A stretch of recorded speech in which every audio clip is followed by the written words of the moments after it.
Veliki pa jesen. Eden najbolj razširjenih invazivnih drevesnih vrst pri nas je veliki pa jesen. Prihaja iz Kitajske, tako kot spomladanski zavitek. Na Kitajskem uspeva kot drevo, ki je neinvazivno. Veliki pa jesen ima v svojem naravnem okolju naravno konkurenco za prostor, svetlobo, hranilne snovi in vodo. Zato se tam ne more pretirano namnožiti. Pri nas pa naravnih konkurentov nima. Smrdi po starih smokih, po starih jogih, po arašidih. Pa pojdimo na teren. Odpravil sem se na Primorsko, da bi videl, kako odstranjujejo veliki pa jesen. Več o njem nam bo povedala Jana.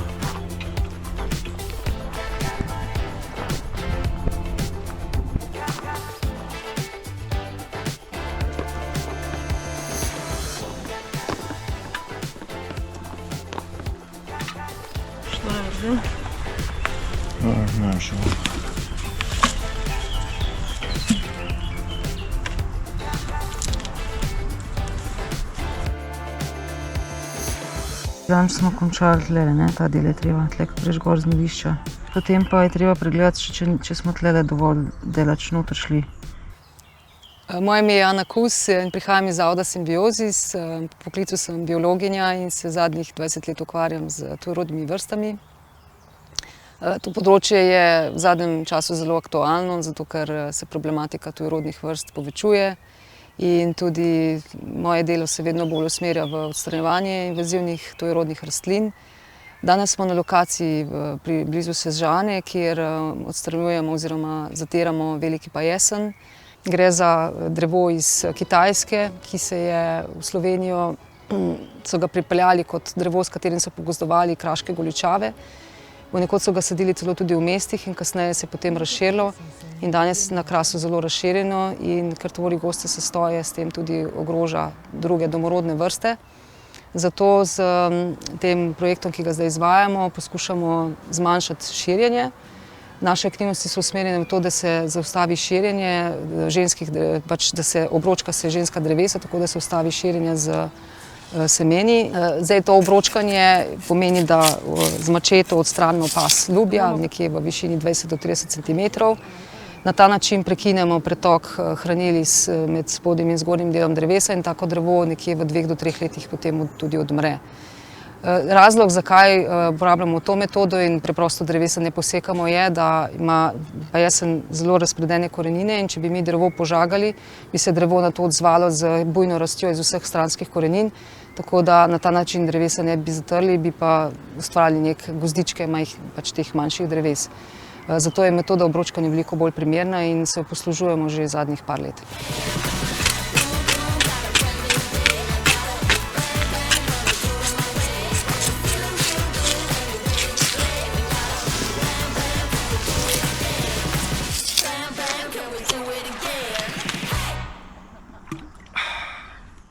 Uporabili smo pa še eno orodje. Lahko probam tega, malo je na zgornji meji, bomo videli, kako bo šlo.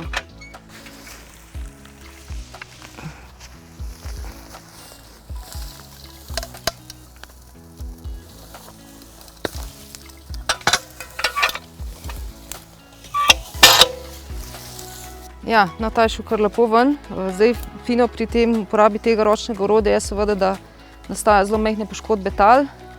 Če bi šli z nekim strojnim odstranjevanjem, bi bile poškodbe tal zelo velike. Zato recimo še posebej tam na tistih območjih, ki so naravovarstveno pomembna, se zelo velikokrat poslužujemo te metode z ruvanjem. Sicer potem občasno pride do kakšnega manjšega izraščanja še, ampak iz kakšnih ostankov korenin. Ampak nekje v 2-3 letih potem tudi tisto očistimo in so potem površine brez jesena. In pa jesen je najbolj pogost, saj so še druga, recimo pavlovnija se pojavlja ponekod na Krasu, ampak pa jesen je daleč najbolj razširjen in ker se širi z vetrom, je zelo uspešen. Ko grejo potem semena z vetrom lahko na vsako spraznjeno površino lahko zasedene. Iz Amerike so poročali, da so delavci dobili vnete srčne mišice. Ampak pa, ko malo bolj natančno prebereš članek, vidiš, da v resnici so imeli ne vem, niso imeli rokavice, so imeli tle, ne vem, odprte rane in so preko tega dobili ta sloko v krvni tok, ne. Tako da ni fajn, če špilca oči, to sigurno ne. Mislim, da smo tle za danes končali, zdaj se vrnemo čez 2 meseca, bomo pogledali, če iz teh delov pod obročkanim pasem izraščajo kakšne veje, to se včasih pri nekaterih drevesih zgodi. V naslednjih letih bo treba spremljati, če so se drevesa res začela sušiti. Uničevalci vezivk, ne? Ja. Diplomirani uničevalci vezivk. To boš videl, to bo sigurno poklic čez par let. Ja, bo, ja. Pa da se ne bomo samo okoli tega pa jesena vrtel, pojdimo naprej.